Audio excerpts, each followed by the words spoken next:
Ya, oke, baik pemirsa Gamal TV, kembali lagi di Dialog Spesial. Di segmen terakhir ini masih bertemakan pajak 0% bagi market properti dan otomotif. Mungkin Anda baru ada yang baru tahu ya bahwa di bulan Maret ini sebenarnya ada kebijakan dari pemerintah pusat untuk membebaskan pajak untuk beberapa produk ya, untuk meningkatkan konsumsi masyarakat, salah satunya di bidang properti dan otomotif ya. Dan di malam ini saya masih bersama Ketua DPD REI Maluku Utara dan juga pimpinan PT Sejahtera Abadi Tradaya. Saya langsung ya, lanjut ke Pak Halim dulu lagi ya. Nah kalau kita lihat tadi yang Bapak jelaskan, memang ada beberapa nilai konsumsi daripada masyarakat itu masih pada perumahan subsidi ya. Subsidi kan juga bebas pajak, sama dengan yang saat ini yang dilakukan oleh pemerintah. Nah, kalau selama ini teman-teman dari REI pengembang ini memang kiblat dalam pengembangan bisnis properti ini kan memang hanya berdasarkan kebijakan daripada pemerintah pusat, ataukah ada kebijakan-kebijakan tingkat lokal baik pemerintah provinsi atau pemerintah daerah dalam hal mendukung bisnis properti? Silakan. Ya, jadi untuk wilayah Maluku Utara sendiri untuk saat ini maupun nasional kita masih berkiblat terkait kebijakan pemerintah pusat, yang mana dengan adanya program pemerintah pusat dengan rumah subsidi ini sangat-sangat membantu masyarakat dan mendorong pertumbuhan perekonomian di satu daerah. Dan ini trennya tren nasional untuk rumah subsidi ini. Jadi kita juga sangat antusias karena ini imbasnya hampir semua sektor. Jadi dengan adanya program rumah subsidi ini, jadi masyarakat berpenghasilan rendah juga mereka bisa antusias untuk memiliki rumah ini.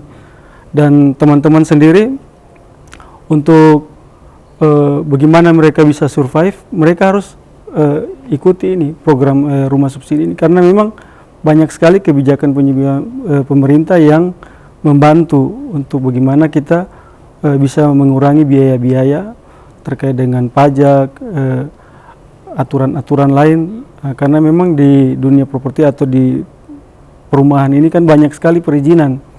Kita membangun suatu lokasi perumahan itu izinnya banyak sekali, dan hampir instansi terkait itu hampir semua instansi terkait yang ikut memberikan andil bagaimana sampai bisa keluar izin prinsip perumahan itu sendiri.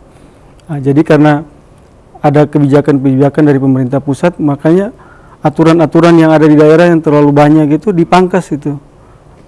Di masanya Pak Jokowi ini yang kita begitu jadi lebih booming. Sebenarnya dari dulu sudah ada program rumah, cuma tidak terlalu booming, tapi karena ada program 1 juta rumah ini dari pemerintah pusat di eranya Pak Jokowi, itu kita dari REI juga jadi garda terdepan untuk membangun rumah subsidi ini. Jadi untuk kebijakan pemerintah lokal atau pemerintah daerah di sini untuk bagaimana meningkatkan pemukiman atau perumahan di wilayah Maluku Utara juga, kita kemarin sudah mulai ada program-program juga, mau istilahnya kerjasama dengan pemerintah provinsi untuk bangun perumahan PNS di ini. Cuma memang karena birokrasi dan ini masih banyak kendala. Jadi tapi kalau kita ini kan bangun perumahan ini kan modal sendiri, jadi tidak ada modal dari pemerintah. Jadi kita yang murni, kita yang bebasin lahan, kita yang bangun, kita yang jual. Tapi yang menentukan harga rumah subsidi itu pemerintah, gitu, seperti itu. Ya, tidak bisa jual sesuka kita ya. Iya. Ya. Baik, kalau dengan kebijakan ya, artinya tersentral pada kebijakan pusat. Apakah itu juga bisa diduplikasi, ada peran serta mungkin aturan-aturan lokal yang bisa mendukung iklim bisnis properti? Iya, kalau untuk kebijakan lokal yang kita harapkan itu sebenarnya terkait dengan BPHTB. BPHTB saat ini untuk kota Ternate itu masih sekitar 5%. Sementara PPH di properti itu ada pajak-pajaknya, itu ada pajak pembeli, pajak penjual. Jadi untuk pembeli itu dikenakan BPHTB. Kalau kita sebagai penjual kenakan PPH. Jadi BPHTB di kota Ternate sendiri atau ya khususnya Kota Ternate masih dibilang tinggi dibanding dengan daerah-daerah lain.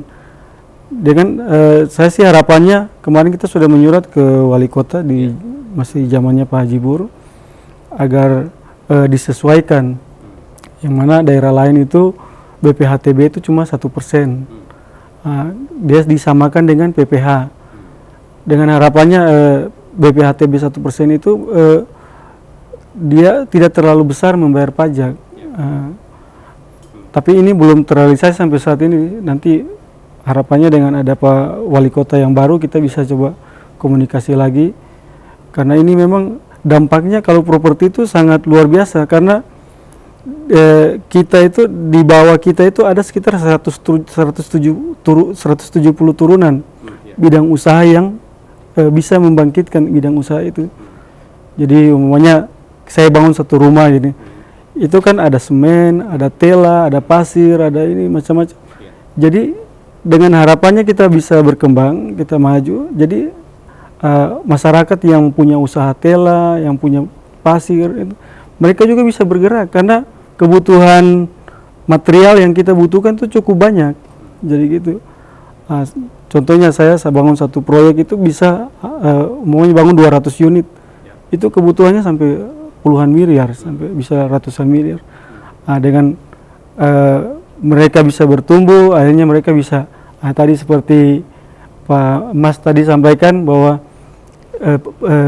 antusias masyarakat untuk membeli pick up itu untuk usaha mereka, yaitu karena kita order sama mereka banyak, mereka beli kendaraan pick up, mobil pick up yang tukang-tukang tela. Jadi itu, jadi kita makanya saya berharap sih pemerintah daerah juga bisa mendukung program ini. Insya Allah dengan adanya program dialog ini, Gama Lama TV, saya juga sangat berterima kasih sudah diundang dalam acara ini. Mungkin pejabat-pejabat daerah juga bisa melihat dan bisa mendengar kita punya harapan-harapan, keluhan kita, mungkin agar bisa didengar ya. Jadi harapannya kita itu seperti itu, Pak. Nah, kalau untuk batas alas tadi kita katakan 1% ya. Nah, sebenarnya untuk maksimal dan alas itu berapa sih? Untuk BPHTB? Ya. BPHTB itu dia 5%. Jadi kalau daerah lain itu ada yang ada insentif, atau memang sekarang sebenarnya sudah ada peraturan Menteri Dalam Negeri terkait dengan BPHTB untuk diseragamkan seluruh Indonesia, harusnya 1% disamakan dengan PPH. Cuma karena ada Perda, jadi Perda itu juga mengatur terkait dengan pendapatan asli daerah itu juga katanya itu yang menjadi alasan atau kendala yang harus dibawa lagi ke DPR, harus DPRD untuk digodok lagi. Tapi saya rasa dengan adanya campur tangan dari pemerintah pusat, dengan ada artinya peraturan Menteri Dalam Negeri ini sebenarnya sudah punya legitimasi kuat untuk bagaimana untuk menurunkan BPHTB ini. Dengan harapan masyarakat sangat terbantu, apalagi masyarakat berpenghasilan rendah itu 1 juta atau 500.000 itu sangat berarti buat mereka. Karena lumayan kalau dia BPHTB sekarang 5% itu sekitar 4 juta sekian. Kalau dia cuma 1% itu kan cuma nggak sampai 1 juta, cuma sekitar 700. Tapi dampaknya yang dirasakan dengan pemerintah daerah menurunkan BPHTB itu, dampaknya itu sangat cukup luar biasa, karena efek dominonya itu yang kita harapkan akan meningkatkan perekonomian satu daerah itu dengan berkembangnya properti di daerah tertentu, banyak di Kota Ternate atau di Halmahera seperti itu. Ya, baik. Mudah-mudahan ini bisa didengar ya. Artinya kalau iklim properti ini juga dia sehat, itu juga mendukung ya. Iya, sangat mendukung perekonomian di suatu wilayah ya. Baik, saya ke Mas Hendrawan lagi nih. Nah, ini kan kebijakan kan bukan hanya baru dimulai di Maret ya, artinya masih ada juga sampai bulan Agustus ya. Nah kalau untuk pola-pola strategi yang dilakukan itu per tiap bulan itu beda-bedakah ataukah seperti apa? Samakan? Ya, untuk setiap bulan kita biasanya kita akan bedakan ya, artinya biar kemasannya juga menarik ke konsumen gitu kan. Kalau untuk program ini memang kalau yang untuk PPNBM ini kan sudah diatur, memang 3 bulan pertama itu 100%, 3 bulan berikutnya 50, 3 bulan berikutnya lagi 25. Nah kalau untuk strategi kita sendiri, untuk di tipe-tipe yang lain ya itu kita atur setiap bulannya. Nanti kita juga ada bagian marketing sendiri, kita lihat kondisi di lapangan, kira-kira istilahnya segmen apa nih yang baik nih untuk kita buat program ya. Seperti sekarang ini kan kayak misalnya dilihat dari sisi ini ya, apa tuh pengusaha, artinya tadi yang ini ya, apa tuh kopra lagi mulai membaik. Nah di segmen pickup kita mainkan di situ Pak. Tapi nanti kondisi lihat beberapa bulan ke depan apa yang baik, nah segmen yang lain bisa kita buat program gitu Pak. Jadi kita lihat situasional di lapangan aja Pak. Gitu. Menyesuaikan kan? Menyesuaikan. Ya. Nah, kalau untuk target ya, untuk secara keseluruhan ya, untuk penjualan di tahun 2021 ini seperti apa? Target kita seperti tadi ya, kita sudah buat RKA dari akhir tahun kemarin sampai dengan target RKA 2021 ini ya. Ya, kita optimis di 2021 ini dengan adanya juga vaksin ya dari pemerintah ya, semoga itu bisa cepat juga tersebar ke daerah-daerah pelosok, sehingga dengan adanya kekuatan itu juga pasti otomatis ekonomi juga akan naik Pak, kalau ininya turun kan, kalau pandeminya turun otomatis. Nah itu juga kita optimis di tahun 2021 ini kita bisa naik sekitar 2% lah ini ya, dibanding tahun yang kemarin Pak gitu Pak. Rata-rata kita penjualan per bulan itu kita targetkan sekitar 60 unit Pak sampai akhir tahun. Ya. Ya. Baik. Nah ini kalau apa masukan mungkin yang bisa Mas Hendrawan sampaikan, coba melihat kan, membedah 0% ini kan hanya diterpa dengan 2 tipe mobil. Apakah ada mungkin masukan-masukan yang bisa diberikan juga ya, agar mungkin saja bukan hanya 2 tipe, ada beberapa tipe juga yang bisa bisa diberikan ya? Iya. Ya harapan kami sih di dunia otomotif ya, khususnya apalagi kan sebagian besar ini pasti orang membeli kendaraan ataupun properti banyak yang kredit ya Pak ya. Ya kita berharap pemerintah bukan cuman stimulus pajak yang dipotong 0% juga, tapi artinya bunga kredit juga dikurangi lah ya, direndahkan, sehingga DP ataupun angsuran juga bisa berkurang gitu Pak. Ya itu juga membantu untuk tipe-tipe yang lain juga, bukan cuma 2 tipe aja yang tadi yang saya terdampak, R3 sama Extra 7, tipe-tipe yang lain juga kalau dari pemerintah pusat mungkin menurunkan bunga bank ya kan, otomatis kan berdampak ke semua ini juga, semua otomotif juga. Nah itu pasti akan berpengaruh pada penjualan. Selain DP juga ya kita juga berharap untuk tenor juga diperpanjang. Kalau selama ini kan maksimal untuk kredit mobil itu sampai 5 tahun, itu pun tipe-tipe tertentu ya. Nah kalau bisa diperpanjang 6 atau 7 tahun kan bisa lebih murah lagi otomatis, karena tenornya panjang, angsurannya bisa lebih murah dan DP-nya pun bisa rendah ya. Itu bisa jadi alternatif sih menurut saya. Ya, baik ya. Ini ya sebuah masukan ya untuk memperkaya kebijakan yang sudah ada. Baik, Mas Hendrawan dan juga Pak Halim ya, kita sudah di penghujung acara di segmen pajak 0% bagi market properti dan otomotif ya. Masih cukup menarik ya perbincangan di malam hari ini. Namun waktu jual lah yang membatasi kita. Tapi sebelum menutup perjumpaan kita di malam hari ini, saya memberikan sekitar 2-3 menit ya kepada Anda sekalian, sekaligus closing statement ya, apa harapannya. Mudah-mudahan publik di luar sana bisa melihat dialog kita ini sebagai sesuatu informasi yang bermanfaat ya, apalagi dengan memanfaatkan fasilitas yang sudah disediakan pemerintah ya. Saya ke Pak Halim duluan, closing statement Anda.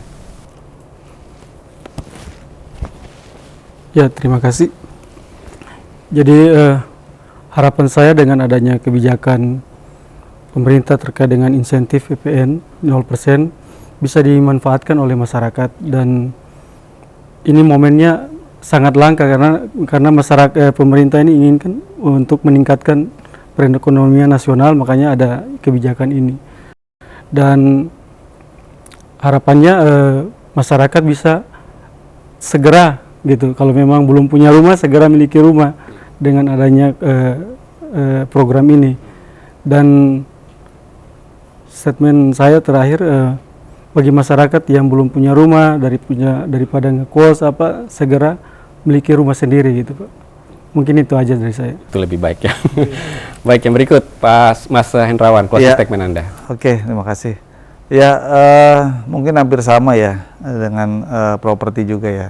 Artinya kebijakan pemerintah ini memang bertujuan kan untuk menggairahkan lagi kan ekonomi ya, yang selama ini terpuruk ya. Dengan adanya kebijakan ini kan diharapkan bisa membantu ya. Khususnya saya untuk di otomotif ya, ini momennya tepat Pak, karena sebentar lagi juga bulan depan sudah jelang Ramadan. Biasanya itu kalau di otomotif juga kita menjelang Ramadan itu penjualan mobil itu meningkat ya, karena kebutuhan masyarakat ya. Dari yang orang usaha biasanya menjelang Ramadan juga penjualannya juga menaik ya kan, usahanya maju. Dan juga banyak masyarakat juga dengan adanya momen Lebaran mengganti mobil yang baru ya. Biasanya begitu Pak ya, karena biar bisa silaturahmi ke saudara ataupun kerabat ya, bisa menggunakan kendaraan yang baru gitu sih Pak. Pulang kampung bawa mobil ya. Betul. Kalau pulang kampung ya. Iya, baik ya, luar biasa ya. Artinya harapan bisnis otomotif dan properti ini pada prinsipnya adalah sehat ya, sehat dan bisa mendukung iklim perekonomian di Maluku Utara ya, menyehatkan, menggeliatkan aktivitas ekonomi di tingkat lokal ya, di masyarakat. Baik, terima kasih Pak Halim Amrudani, Ketua DPD RI Maluku Utara ya, sudah berbagi banyak hal di kesempatan malam hari ini.